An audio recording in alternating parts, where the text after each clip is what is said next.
Gov, we would like to emphasize, maybe you can tell this to your municipal mayors and component city mayors. Out of the 1,500 LGUs nationwide, only 878 have ordinances that penalizes violators of minimum public health standards. And of the 878 LGUs, only 600 have penalty clauses. As early as last year, Secretary An already issued a memo on this for the local governments to pass ordinances that will penalize violators of minimum public health standards. This is the most important provision because as we ease to some extent the travel protocols, we have to strictly implement minimum public health standards because per epidemiologists, this is the only way to increase our chances of not transmitting if we are asymptomatics or not being infected of COVID-19. So pag lumalas mo tayo na kami ng public health standards, hindi tayo mahawa at hindi rin tayo makakapanghawa. So there's a special emphasis on the minimum public health standards. For the clinical assessment naman, ito yung gusto natin gawin. Paiikliin po natin yung pag-assess health assessment of traveler instead na kumuha siya a few days before na pwede pang dayain na kukuha lang siya ng certification.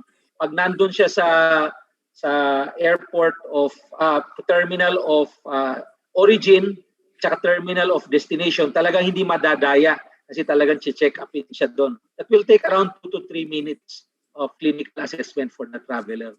So ito yung ating protocols to minimize the spread of the COVID-19 amongst potential travelers.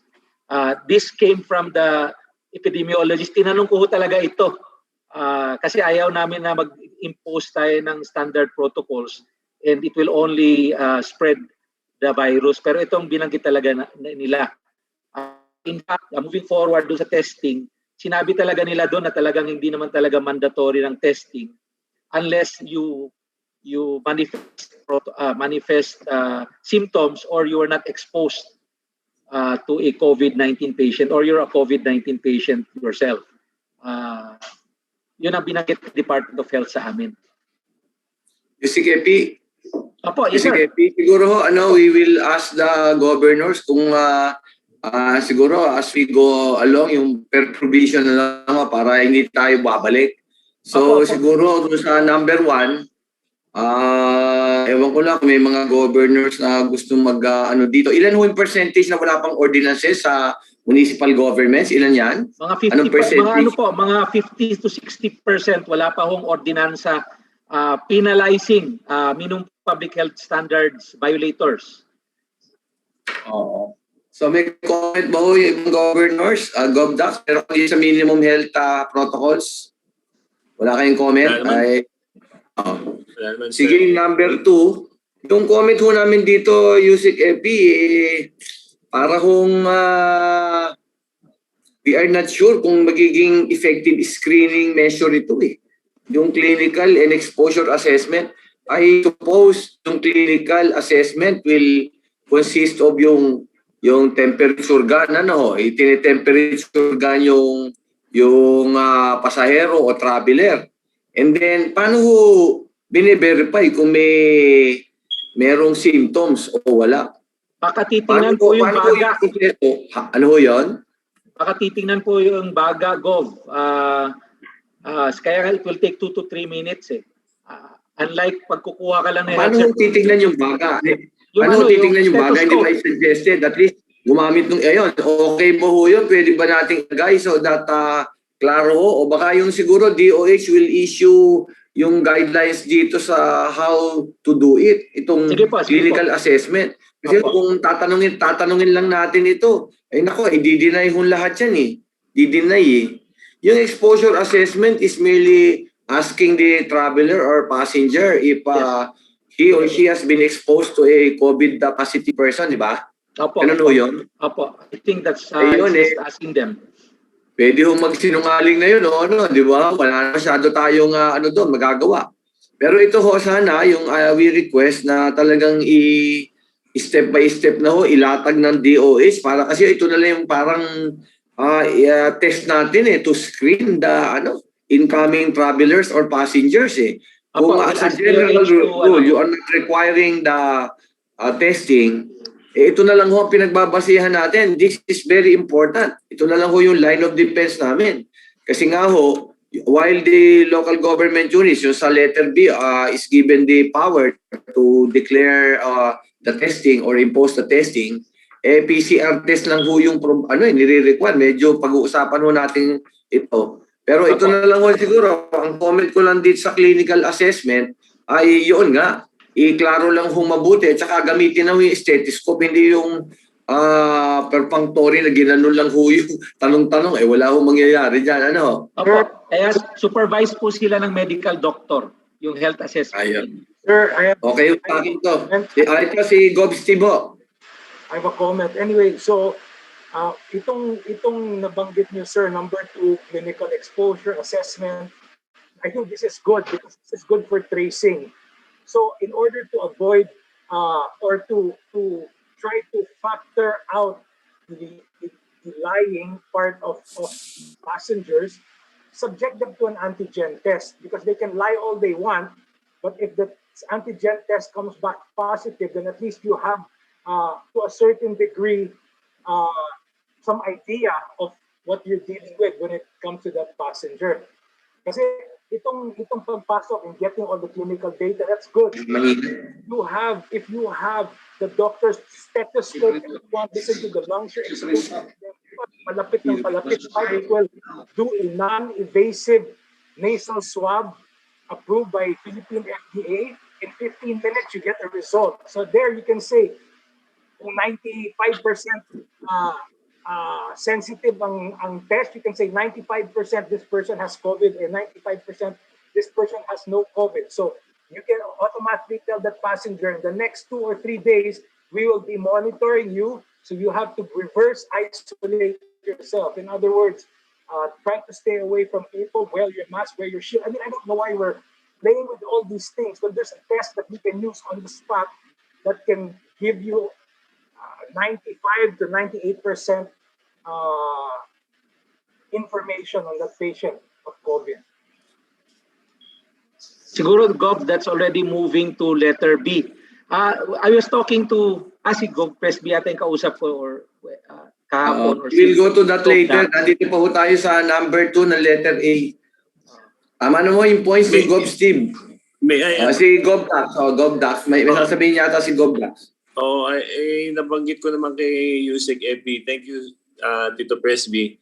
Ang general, ko talaga dito sa 101 was that ang buong akala ko, air and sea travel ang main consideration. So I messaged Cabsec, sabi ko, bakit nasama ang land? Akala ko ibang usapan sa land dahil hindi pa kami tapos ni Yusek Epi sa land. So, kasi siguro, Yusek, yung kanina nag-usap tayo and we were talking about triaging at the borders. That is an option. But before I go there, siguro explain ko lang what we do here in our province currently. Nung nag-lockdown tayo nung March, all LGUs were triaging at the borders. Nag-thermal gun, may nurses doon, andun yung MHO, chine-check niya. So, ang nangyayari, pag pupunta ka if you will cross 3 borders, 3 provinces, 3 beses ka chine-check, di ba? 3 beses ka tumitigil, 3 beses ka thermal scanner, etc. So, parang hindi talaga workable. That's why the medical certificate came about. So that isang check lang sa RHU na nearest to you, then hopefully it applies to all borders that you will pass on the same trip, diba? So isang beses lang papakita mo yung papel on the presumption na talagang nagkaroon ng medical examination. So now, ngayon sa amin, dahil hindi na pwede yung medical certificate, I'm left with 2 options. My 2 options are, I will require a PCR test result or I will reinstall triaging in my locality. Diba? Babalik ko yung doktor. Dati kasi wala na akong doktor, police na lang eh. Tinitingnan lang yung papel, gano'n na lang dati. So ngayon, magbabalik ako ng doktor o magre-require ako ng PCR test. So ganun na lang ba yung options na available sa akin or pwede ko pa bang buhayin yung medical certificate that may be the basis of an entry to my province or wala na yun talaga? Gov, yung medical certificate I really discourage it kasi in our analysis, talagang wala ho siyang value eh. Again, pwede siyang tingnan lang ng doktor, issuean kung wala namang sakit. Hindi naman tinitingnan din kung meron siyang COVID-19. Ang tinitingnan is yung nakakahinga, walang lagnat, walang sakit sa puso, or kukuha lang talaga ng medical health certificate at bibigyan no, kung kaibigan. Pero kasi, for us, USEC, yung medical certificate, at least for the region, in Region 2, inaasahan namin na yung MHO ang gumawa nun or yung alternate doctor niya. Eh kung sa checkpoint, kasi hindi reasonable for me to require the MHO to stand at the post the whole day, ano? Or hindi naman tatlo ang doktor ng MHO, RHU ng mga probinsya eh. Isa lang yan eh. We cannot afford 3 doctors in our municipalities or 4 eh. So ang mangyayari dyan, nurse lang yan. O kaya, baka police lang ang mag-check ng baga. I'd rather na yung medical certificate na doctor or health worker ang gumawa kaysa yung police ang gumagawa doon. Actually, hindi naman kailangan doktor. Check doon, mangyayari doon. Hindi naman kailangan doktor. Pwedeng health worker as long as the health worker is supervised by a doctor. Yun po ang rule dyan. So pag nakita kagad ng health worker may kakaiba, pwede siya mag-report sa doktor nyo siguro by phone na merong ganong klaseng case siyang na-encounter sa border upon entry or at the terminal. The next question kasi, Yusek Epi, it begs the question that kung wala na yung medical certificate, ang options talaga are test results or triaging. Yung triaging kasi hindi talaga sustainable, Yusek, kasi lalo na for land, I'm only talking about land. Quirino has 7 borders. Konti pa yan. I can imagine Cavite has more than 50 borders. Laguna has maybe the same amount. No? So, alam naman every border na land border may ganon. Hindi na practical yun, di ba? So, that's where it compounds sa land travel. That's why I was hoping nung nagmi-meeting tayo sa IATF, maka-carve out ang land travel because it's really a little more complicated. I think si Gov JJ would like to add a little more. Good afternoon. Talaga hong problema itong number 2 kasi tama ho kayo, yung medical, walang klaro yun. Saka ito, yung tinasabi ni Governor Dax na it's really hard to put doctors or nurses, even yung mga BHWs, wala rin eh. So for me, para maganda, tanggalin na lang natin itong number 2. Diretso na tayo sa testing. Hindi, Gov JJ. Alam mo, kasi alam mo, Gov, Fresh B, Sec, maski ako minsan nandyan ako sa pier, nagsisinungaling talaga yung tao. Hindi talaga nagsasabi ng totoo.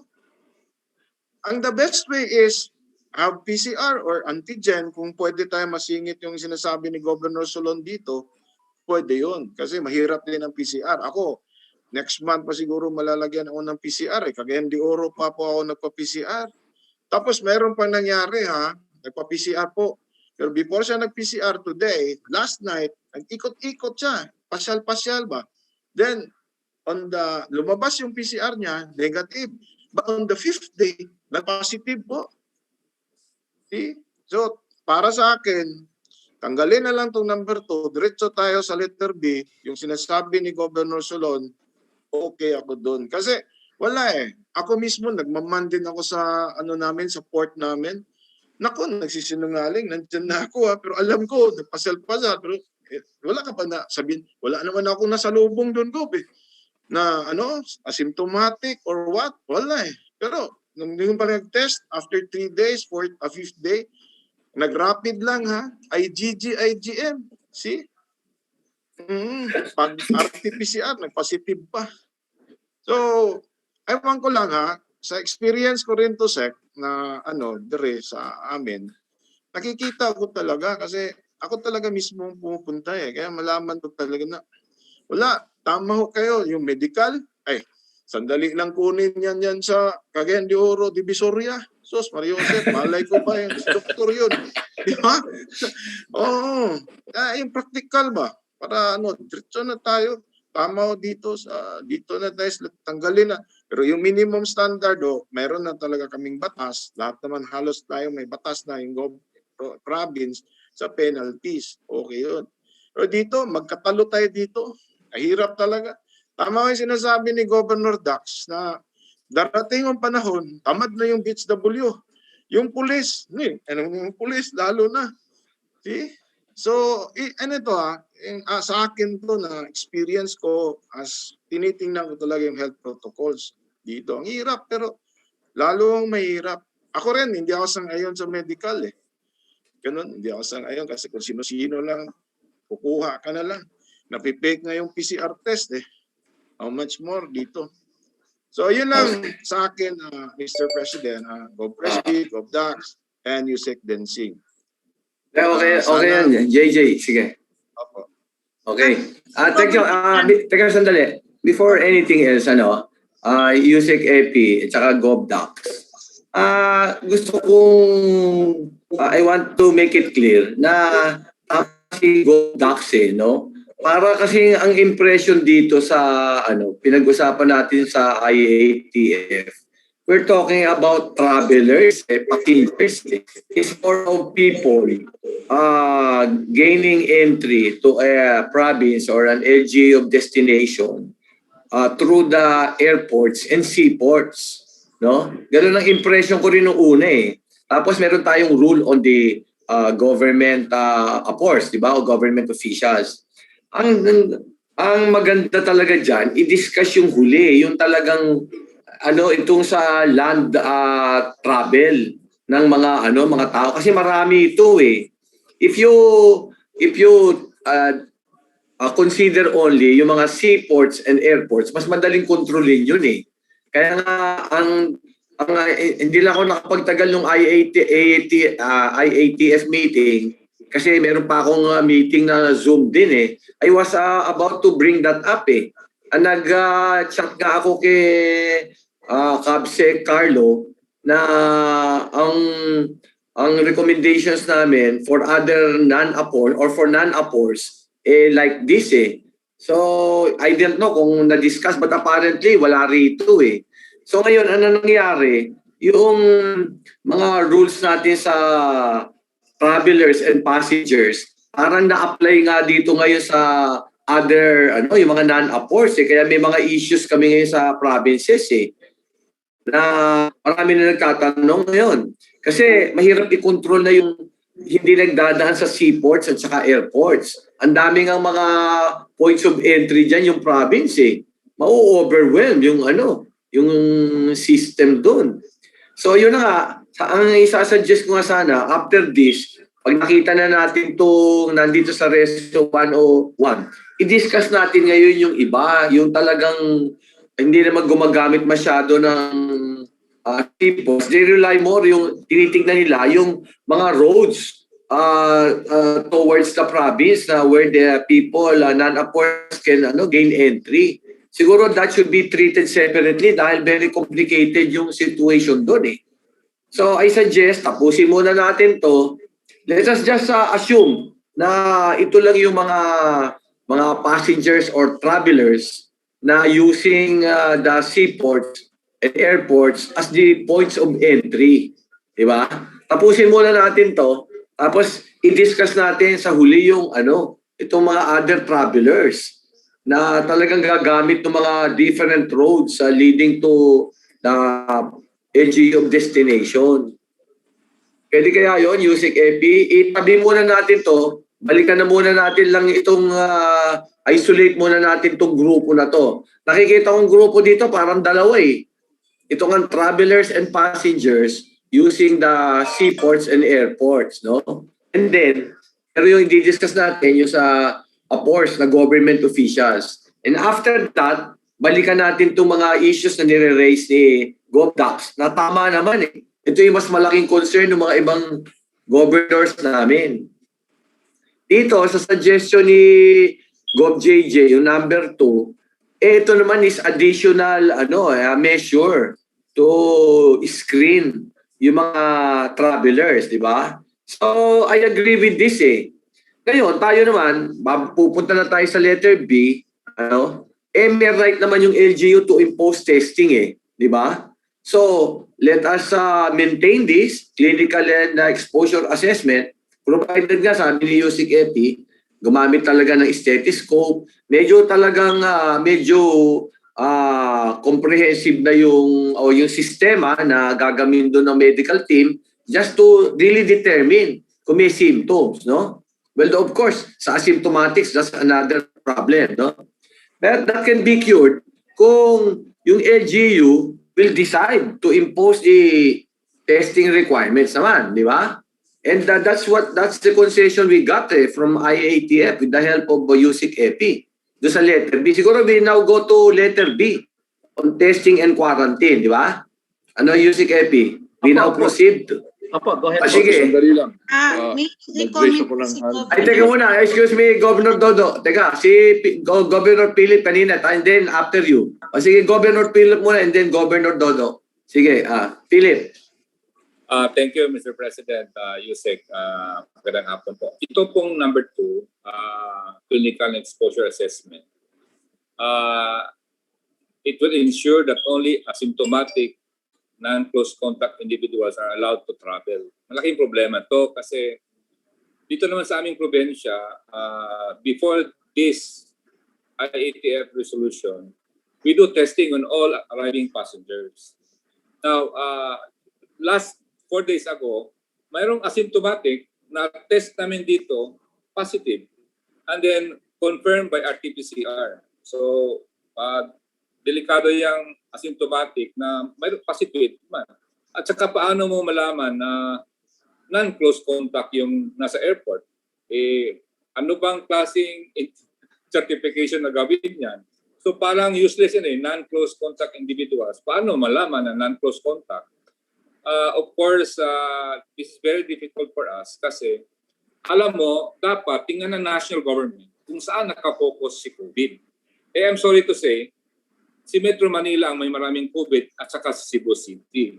Dapat, from point of origin, gagastos ng national government na yung pasakayin towards the provinces are negative. So paano yon? Mag-testing. Kaysa binigyan nyo sa amin ngayon ang problema, natatanggap kami ng asymptomatic na positive, na maraming problema. Kasi naman kami sa probinsya, our COVID is going down. Like this week, mayroon kaming regalo, 7 positive na galing ng Cebu at saka Manila. So, konti na lang ngayon sa amin ang local transmission Kasi basta yung strict kami.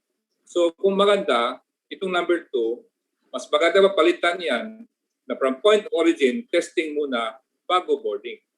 Thank you, Mr. Chair, Chair, isagutin ko lang to, clarify ko lang yung number 2. Yung number 2 talaga, Letter B. Yung number 2 talaga, clinical assessment lang ho yan. Yung exposure at saka na other terms yan, pinasok po yan ng mga doktor kasi standard medical statement po yan. Pero talagang ang gusto lang namin i-push yung clinical assessment. Talagang merong actual na pag-a-assess ng pasahero. So yung exposure, which is actually a product of interview, dagdag na lang ho yan. Pero the emphasis really is clinical assessment. And the term asymptomatic means na wala kang symptoms and you can be a carrier or even a non-carrier na asymptomatic. Kasi merong symptomatic pero wala ka namang COVID-19. Yun po ang ibig sabihin yan. So just to clarify, number 2, dapat clinical assessment lang talaga yan. So nilagyan lang ng standard medical statement po yan. Importante sa amin, na pag-usapan namin to in the past ni Gov. Presby, importante, ipapalapit mo yung period of assessment before travel. Kaysa i-assess ka days before, pagdating mo ng travel, doon ka tinamaan. Pero kung nilapit mo yon hours before travel, ibig sabihin yung exposure mo or potential to become a carrier becomes less. Yun talagang pinaka-objective niya. Tapos hindi lang to ordinaryong assessment. Talagang yun nga, may stethoscope, titingnan kung malakas ka. So yun ang titingnan dito sa number 2. So para sa amin, number 2 is okay.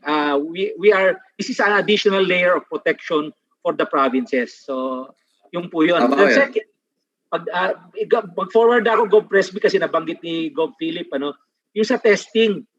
The original proposal, and I mentioned this in our consultations before IATF, ang tagang proposal ko talaga is pag manggagaling ka sa higher community quarantine classification na area, let's say MGCQ kayo sa probinsya, magagaling na Metro Manila yung traveler, so GCQ, pwede ho kayo mag-require ng testing, yung talagang pinaka-proposal ko. Kaso nga lang na overtaken ng comments po niya, kaya naging final words na lang dyan is we give it to the LGU if you want to impose testing. Pero ang original po namin dyan, pag manggagaling ka sa higher community qualification, pwede ho kayo mag-require. Since GCQ kayo Metro Manila, MGCQ ako, testing ka muna. Parang gano'n. Yun lang po. Tama yun. In answer to Gov Philip, ito namang tama yung clinical assessment, parang additional layer na yan eh. Kaya if you have read itong letter B number 1, yun ho yung concession natin nakuha that we can require testing as a requirement prior to travel. Yung suggestion mo, pwede yung implement ng LGU origin ang destination. Nakalagay yan sa number 1, letter B, na you can decide to impose it, that there will be testing on travelers and they can do that prior to travel. Kukuha muna sila ng swab doon sa kanilang place, get the certificate, and then within 3 days from the date of issuance, kailangan makapasok sila dito sa LGU of destination. So actually, dalawa ho talaga ang ating line of defense. Yung una, although the general rule is ayaw na sana ng government na magpa-testing, pero we retain that right to impose testing. And that is done by requiring the traveler intending to enter the province to have the PCR test done outside your province. Dala-dala niya yung certificate, pagdating sa port mo, negative. At the same time, additional pa, kasi 3 days prior yung nakukuha, may clinical assessment pa.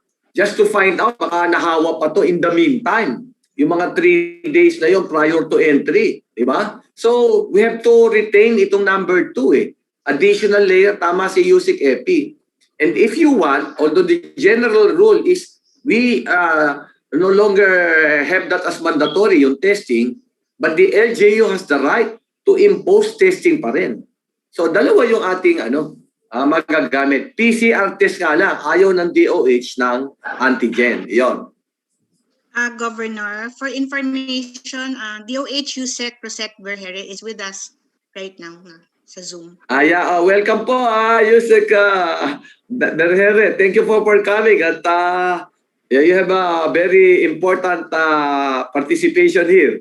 Magandang po, sir. Good afternoon, Yusek. Anyway, we discussed yung number 2 letter A, nung Reso 101 on minimum public health standards. And we are concerned as to what clinical assessment really means, no? Does this really mean only that the traveler will be subjected yung temperature gun test or something that's to determine if may fever?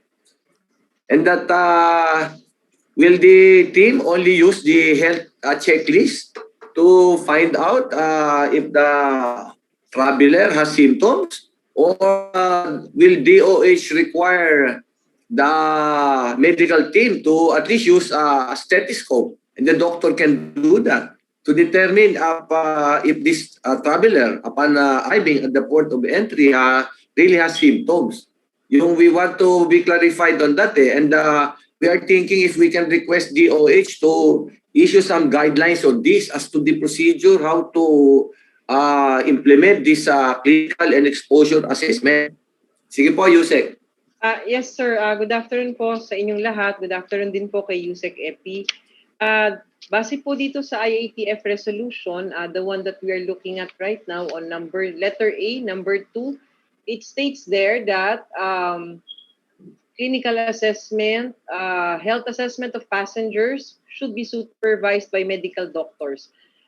If you would notice po, sir, ngayon, even in other areas, you'd find that those who are guarding the borders are non-medical personnel, and they are just having this thermoscan or checking of the temperatures, and that is enough already. That's why when this proposal was tabled in IATF, we manifested that it should be medical doctors doing this assessment for the incoming travelers to specific local governments, so that we can ensure that really the assessment has been done properly.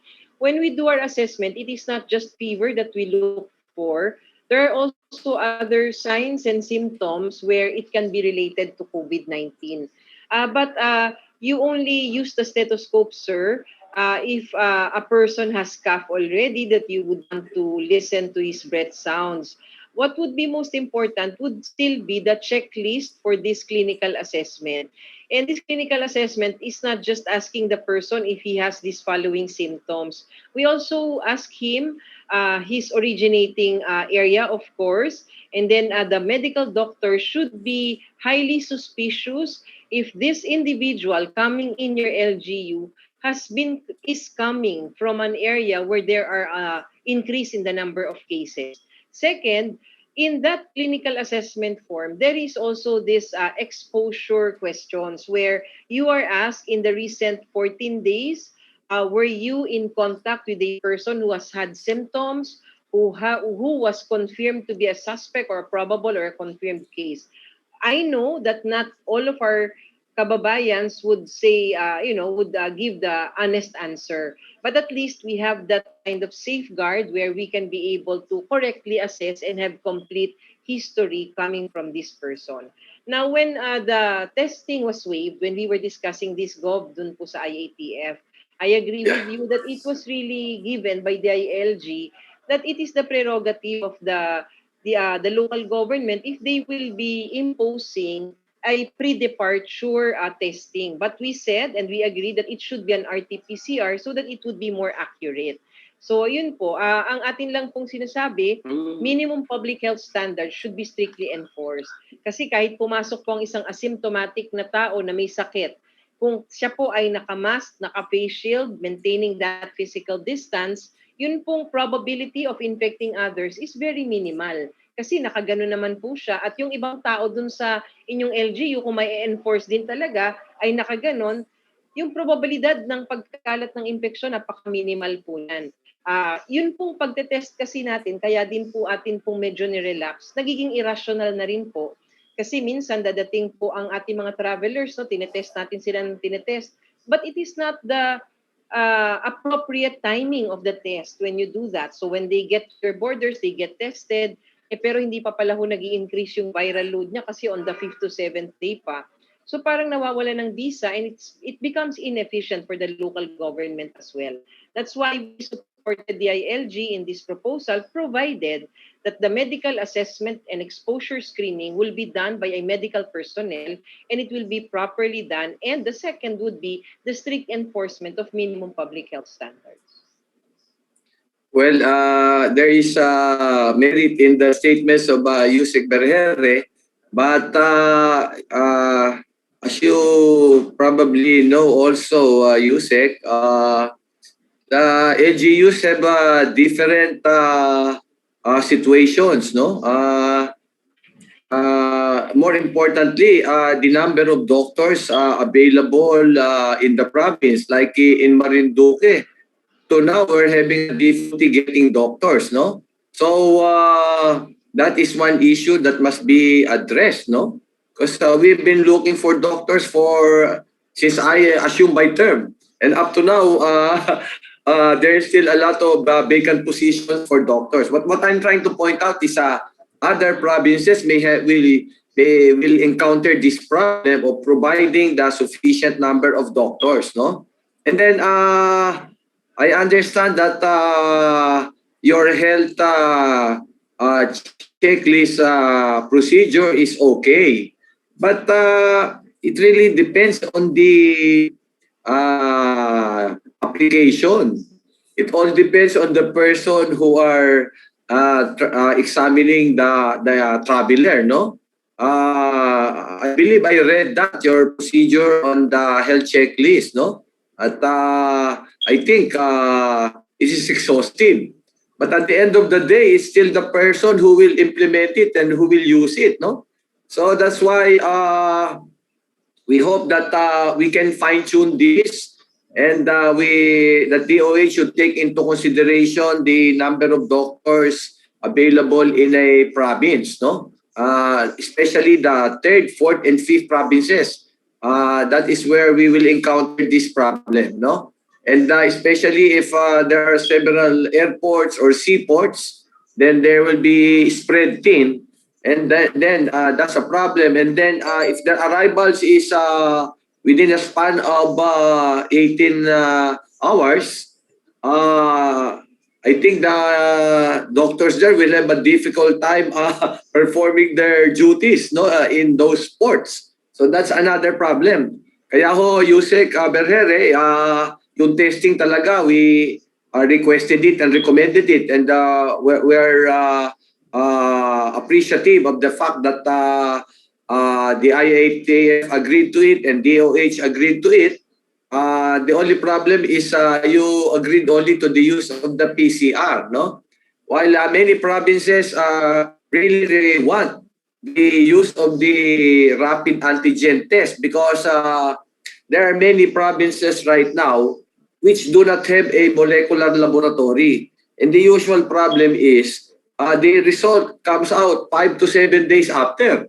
In the meantime, we may have to really quarantine all these people because we're still awaiting the results of the PCR test, no? But the antigen test, we are still reiterating our request if we can use it. We know that it is not the gold standard. It may not have a very high accuracy rate, no? But we have purposes for this.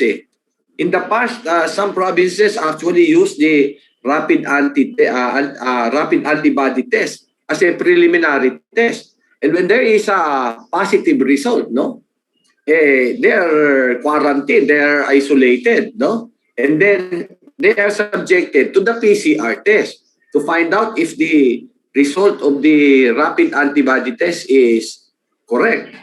The same thing will be true with the rapid antigen test, no? Because the price is a lot reasonable than the saliva test of the Red Cross at 2,000, or the PCR test at 4,000 for senior citizens and 5,000 for the other people, no?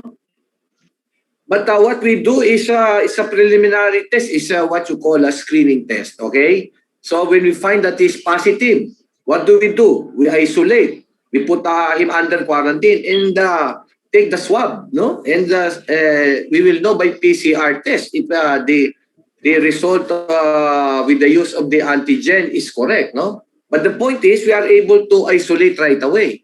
Now, we know there is a false negative result, no? That's possible, no?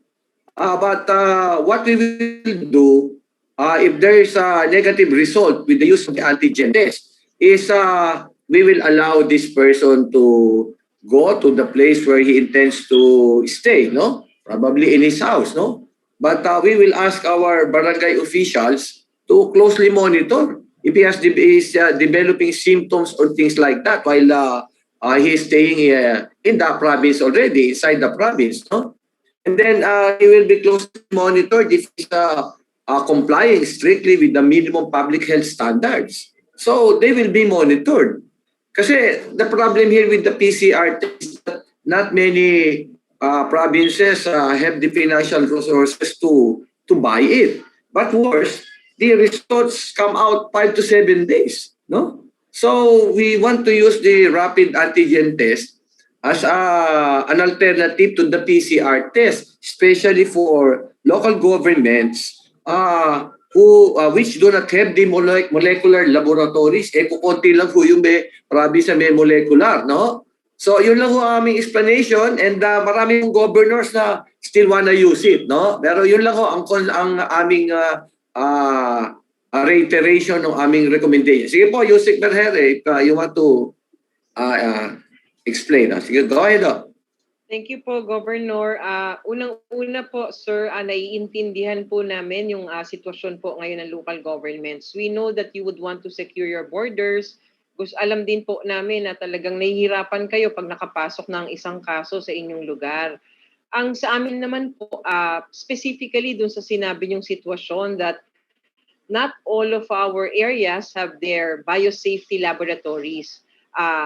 Kailangan pang magantay ng magbiyahe ng 6 na oras, so kailangan magbiyahe by boat or by kung ano man pong mga transport para makarating ang specimen sa isang laboratorio. And specifically, that's why yun pong sinasabi nating testing becomes inefficient already, kasi ang nangyayari, kukunin nyo po yung tao tapos you hold them for quarantine until the results are out.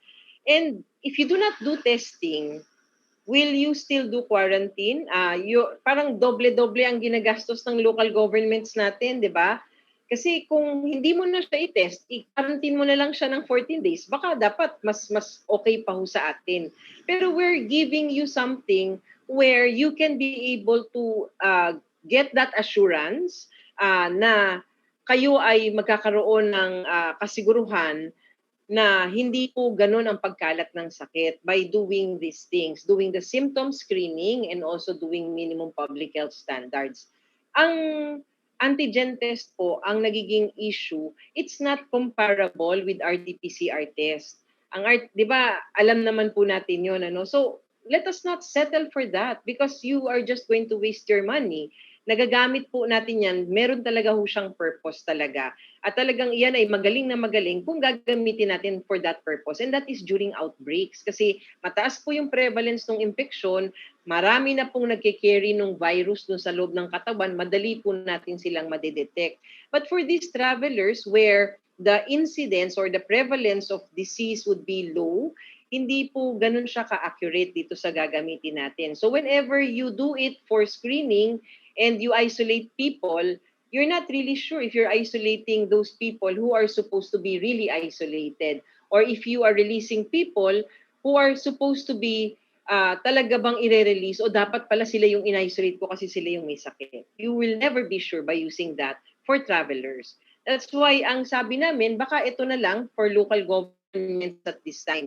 Of course, ang sabi namin, local governments will have that prerogative always because of your jurisdiction na pwede naman kayo magpa-test bago sila pumunta sa inyo. Especially nga, sabi ko, there should be these highly suspicious areas na pinanggagalingan ng isang traveler na dapat cautious po kayo. Like for those areas with high incidence of cases, may clustering of cases, may detected variants, hingan nyo po sila ng gano'n na requirement if you like. And also for the clinical assessment po, we are not confining it to just doctors. Pwede naman po na ang mga nurses and midwives are designated by your local governments to provide this assessment or to do this assessment because they are also trained healthcare professionals. So again, let me reiterate lang, Gov, na kung sakali nga pong yung direksyon natin, RT-PCR would not be comparable with the rapid antigen test. And the second would be, we do symptom screening, we enforce strictly minimum public health standards, we are certain na hindi po ganon ang pag-transmit ng virus. Thank you po, Yusek Berhere. Mr. President. Yes, sino ito? Si Governor Dodo naman. Sige, you have the floor. Maraming salamat, Mr. President, sa pagkakataong makapag-clarify sa mga sinabi. Tungkol dito po sa ating capital letter A number 2. Kahit po yung sa DILG, USEC, FE or si Yusek ng ating DOH. Ang akin po lamang gustong maliwanagan ay sang-ayon po ako sa sinabi kanina ng aming President na ang pinag-uusapan po dito ay ports, yung pong seaport or airport. Dito po sa capital letter A at number 2. Ngayon, alam po naman natin na ang mga seaport at airport, hindi po ito nasa ilalim ng kapangyarihan ng local government. So, ang akin po sanang hingi ng pagliliwanag, ito pong clinical assessment. Hindi po ba dapat ang gumawa nito ay yung PPA o yung airport management na parehong national government, hindi local? Sagutin ko po, Gov. Tama po si Gov Dodo, ang mag-organize po ng health assessment teams, yung ating taga-PPA or CAAP. Meron na pong internal memo sa DOTR na sinasabihan silang mag-organize po ng health assessment teams to be supervised by a medical doctor. So dun sa local naman po, kung gusto nyo maglagay din ho kayo ng local health official as suggested by Gov Presby, no? As part of the team dun sa port or terminal of destination. Pwede ho kayo maglagay ng tao ninyo. Maraming salamat po sa paliwanag. Palagay ko po yun ang sagot sa napakadaming sinabi kanina ng ating mga governors. Maraming salamat po. Yusek, Gov Presby, I have a question. Steve Solon from Sarangani. Hello, nasa meeting pa lang ako. From Sarangani. Sige po, Gov, naka-mute po. Gov-Chief. Sorry, Gov-Chief, you have the floor. Go ahead. Yes, ma'am. I mean, the question is for Yusek Vergere. Ma'am, our situation in Sarangani is different. No, we to date have only 15 active cases, and they're all under quarantine. And out of the 522 positive cases, we tested 7,000 with low PCR capacity. So what we've been using is antigen and before antibody testing. Now, ma'am, this antigen that we're using is approved by the Philippine FDA, and it's marked there as being sensitive and specific. No, so it works for us, ma'am. So we were worried that we are going to be tied to an RT-PCR when in Region 12 we only have 3 labs. The 2 of them are gene expert laboratories where the cartridges are scarce. Number 1, 2, LGUs cannot buy these cartridges, so it does us no good. The only lab that is functioning RT-PCR is the General Santos Hospital RT-PCR lab, and that even is maybe producing 30 tests a day because they ran out of reagents. So there's always something with our RT-PCR facilities here. So we need to really keep using our antigen testing because it's been doing wonders for us. And for the record, we don't charge anyone. Whenever we need to antigen test someone, libre yan. Galing sa LGU, and the results can be seen in our numbers. 522 cases, 7,000 tests, 15 active cases a day, and they're all under quarantine. So we want to keep it in this manner until the vaccines roll out. So when you say, when the national government starts loosening things before we even start vaccinating, it worries us, ma'am. So that's the concern of Sarangani. Thank you, sir. Yusek Vergere, you want to say something on this? Yes, sir. Sir, yes, I understand po yung punto. And I totally understand local governments very worried that restrictions will be eased, especially now that we are preparing to vaccinate.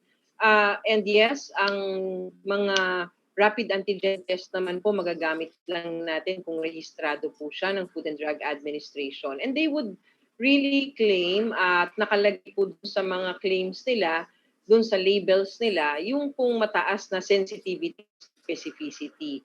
And also, dito po sa paggagamit natin nito, meron hong mga proseso, pagkatas ng FDA, binavalidate po yan ng RITM. And after they have registered with FDA, lalabas po ang validation ng study ng RITM.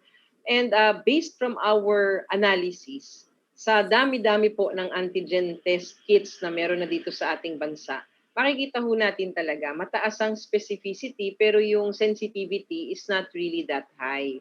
And this was also validated in a study done in Baguio City where they tried this rapid antigen test among people with among people in low prevalence settings and in sectors where there is low prevalence like travelers.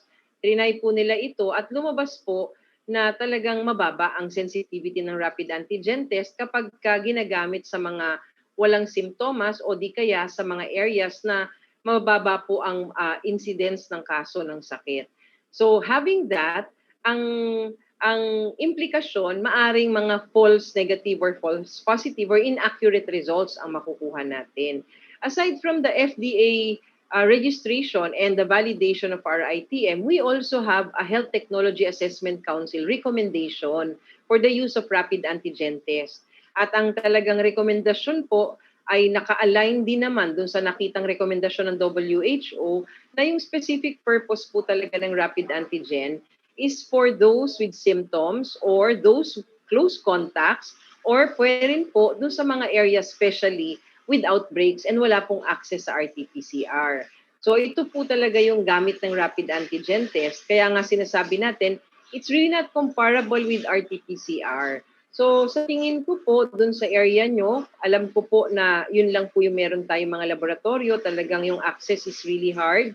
Baka po itong sinasuggest ng DILG would be useful also and you can advise your travelers going to Sarangani to have their pre-departure RT-PCR so that you can at least have this test that can be the basis of your response when they come in your area. Over to you, Gov. Just Thank you, Yusek. Yeah. Okay, additional comment from Gov. Steve. Go ahead, Steve. Yes, sir. Anyway, Yusek, there was last year when LSIs were traveling around, the DILG came out with an order, and it said it was to the effect that even if they are tested negative, while in transit, they can be infected while on transit, like in the airport, in the plane, or so on and so forth. That's why they allowed us to test and quarantine travelers when they got to Sarangani. So I think the situation has not changed now.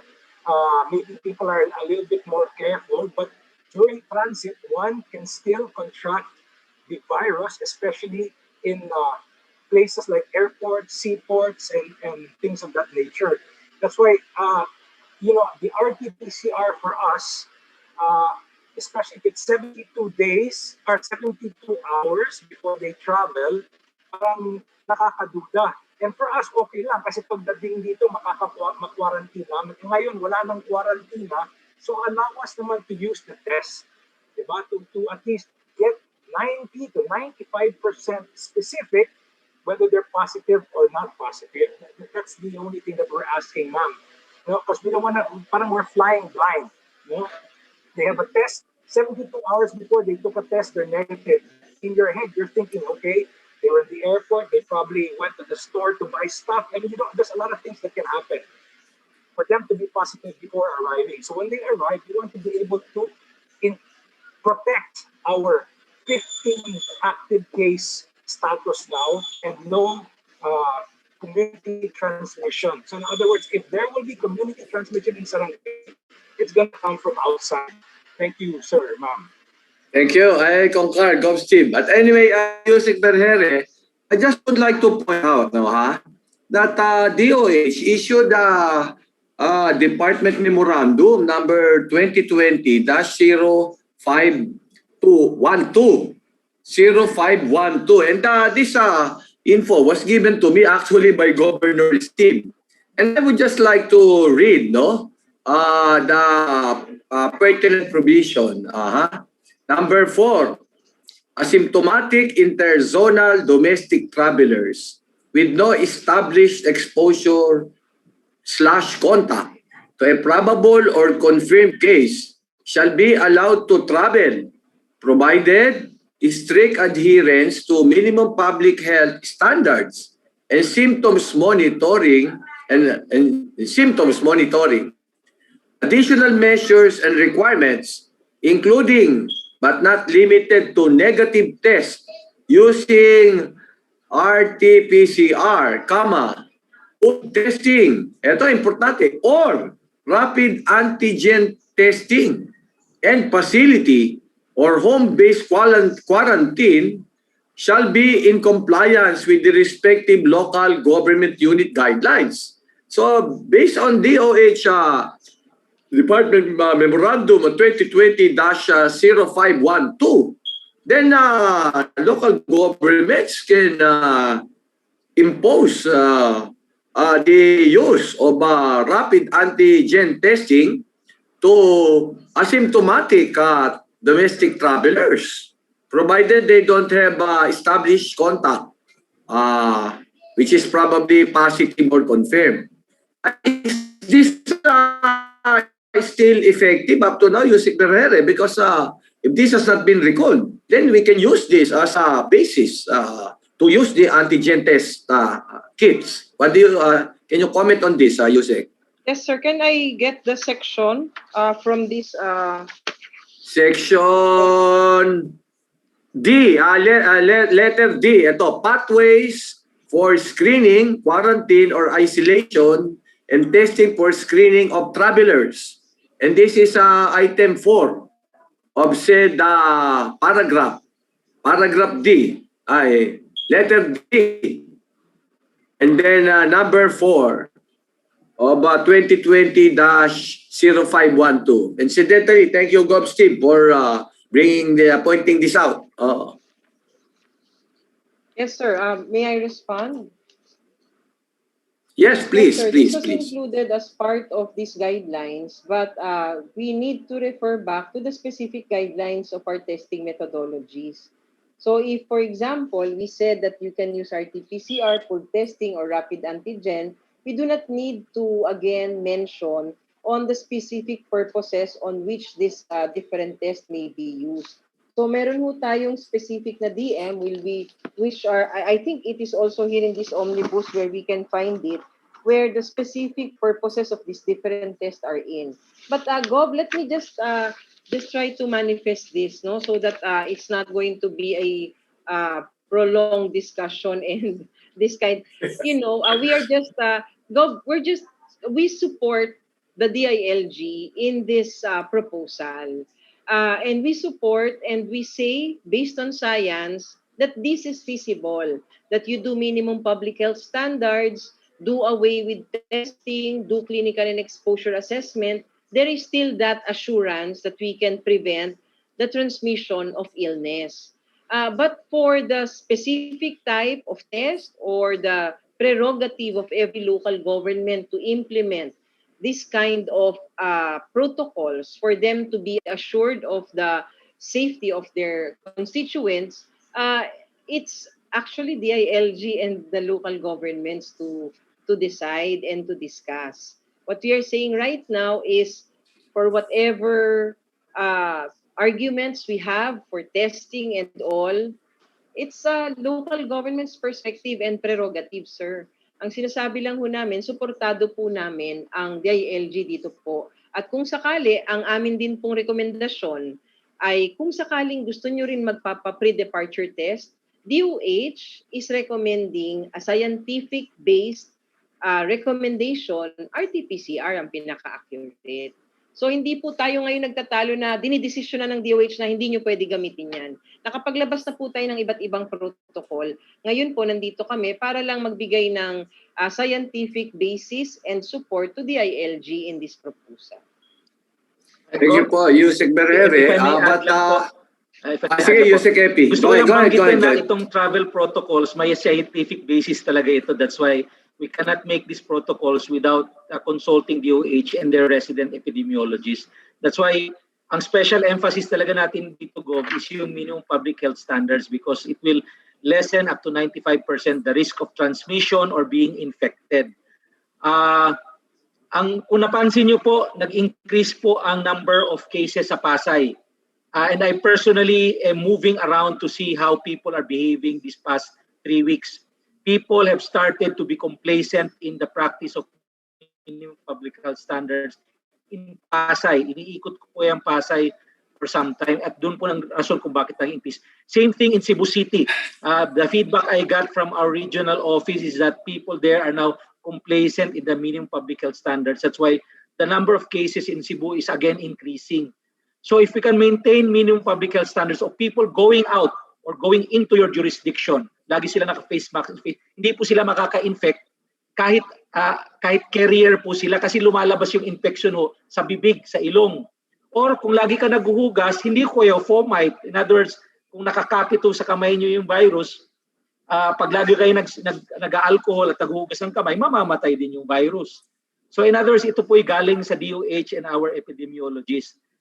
Again, the testing, alam na ho natin na history. A lot of people have gone to the provinces, yung mga returning OFWs natin.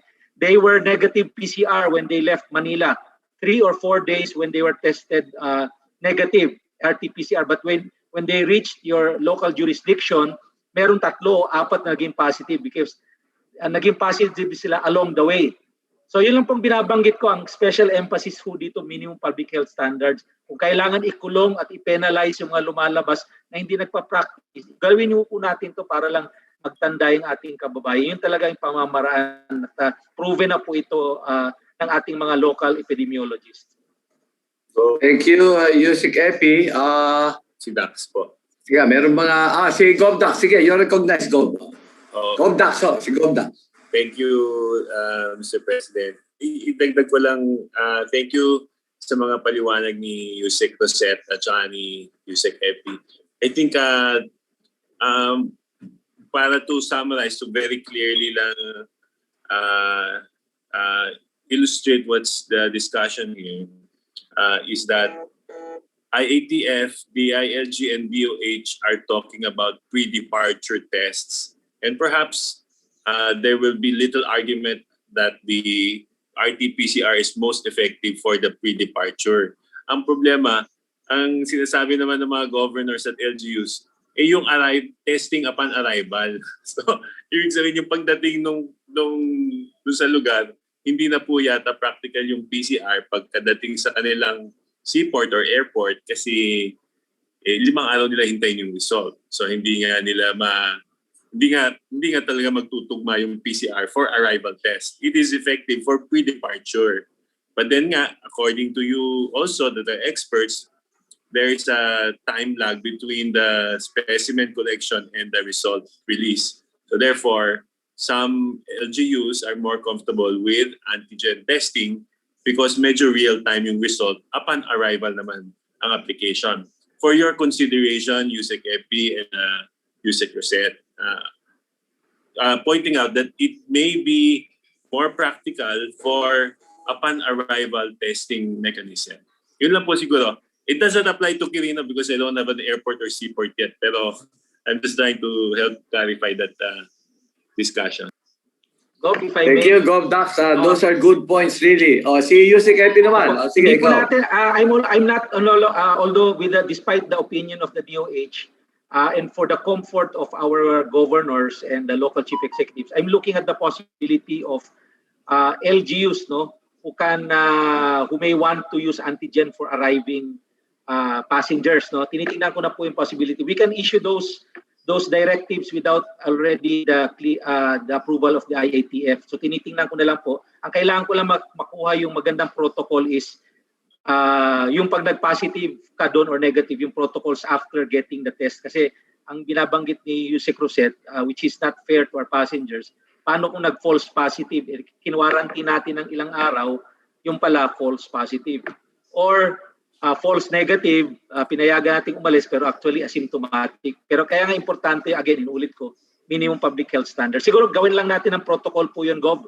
At least for those LGUs who would like to impose antigen tests for free, banggit nga ni Gov Steve, as part of their protocols for arriving passengers. Tapos yung subsequent protocol after that, yun lang siguro gusto kong gawa ng certain protocols para hindi rin mabigat para dun sa pasaherong kung sakasakaling false positive po siya. Okay, thank you, Yusek Epi. I think I explained a while ago what the LGUs will do. Whether the result is positive or negative, we have already the protocols. But I will elaborate on that again and repeat it. But Yusek Berhere would like to say something on this issue. Go ahead, Yusek. Yes, sir. Gusto ko lang linawin, no, kasi akala ko nagkamali kami dito sa policy namin. So, in the general guidelines in this DM 2020-0512, sa general guidelines po, letter L, you will find here the use and limitations on the reliability and validity of the current available test. And in this section, you'd find the different testing methodologies that we use and how they are used. That's why in the pathways that you have just mentioned, like I said a while ago, it was mentioned as such, but it was already explained in the previous sections. That's why it was just mentioned like that. So just to be clear, sir, that this omnibus will state the different uses of these different methodologies and limitations of these different testing methodologies. Thank you, Yusek Berhere. But what is apparent from number 4, letter D, is that the use of antigen test is allowed. And it's very clear that test will be applied only to asymptomatic travelers, and that is really a matter of big concern to the LGUs, no? So I go back to how we intend to handle a person found positive or negative with the antigen test, no? So what we do, if the result is positive, and we agree it's not 100% on specificity and efficacy, that's okay. We know it's not like the PCR test. But what we do, if you find that it is positive, we isolate and then subject the person to the PCR test. Okay? So at least we're sure that this person is isolated. We suspect that he is positive. We're not saying the use of the antigen test at the port of entry that this result is accurate. We are not saying that. We will just isolate so that he cannot infect other persons in the place where he will stay. All right? And then immediately subject him to PCR test to get the swab, no? So with that, even if it may be false positive, but what is the damage to us? Nothing, except for some discomfort, probably on the person tested. But you know, they have to understand that these are the things that we do for them, not only for us, no? Now, if the result is negative, and we know it may be false negative, okay, so there's no basis to isolate because the person will complain. I said, the result is negative. Why will you quarantine? Put me under quarantine. So what we do, we tell them this result, although negative, may not be 100% accurate. That we will ask them to really comply strictly with the minimum public health standards, right? And then we will instruct the barangay officials and the municipal officer in that town, no? And more particularly the barangay officials and the BHERTs to closely monitor this person found to be negative of antigen. They will conduct regular visits to this person to see to it that he is complying with the minimum health standards. And we may even tell them, we're not sure that you're not positive also. So we request you to use the minimum health standards even in your house. within the household. So to prevent you to infect your immediate members of the family. So we will not totally let go of this person was found to be negative with the antigen. We will still have to closely monitor because we are not sure. But the moment he develops symptoms and the symptoms are manifested there, we will still subject him to PCR test because that's our rule. That's why our barangay officials are instructed to visit the different households in their barangay. And the moment there's some people there who have symptoms, we ask them to be subjected to test. So I think either way, either situation, it will be good for us. But why do we insist on antigen? Because we don't have the lab for the PCR test and the waiting time is so long. And this will even overburden our facilities. Because what we will do, we'll put you on quarantine if we cannot subject you to test, no? Or even if they're not put in the isolation facilities, all these people now will be closely monitored. So there has to be really some testing, even with the antigen test, no? We don't rely on it. It's just a preliminary test. If positive, we still subject him to PCR test. Okay? If negative, he will be closely monitored by the barangay officials and the BHERS and the municipal health office. So that is what we recommend. Okay. Yusek Epi. Gob, mukhang I see some ideas here. I work something out. Yes, please. For the antigen, I think may ma-work out po ito. Let me just give me some time, just most probably to work out some provisions, inputting your inputs for positive and negative antigen. Sige po, go. I take note.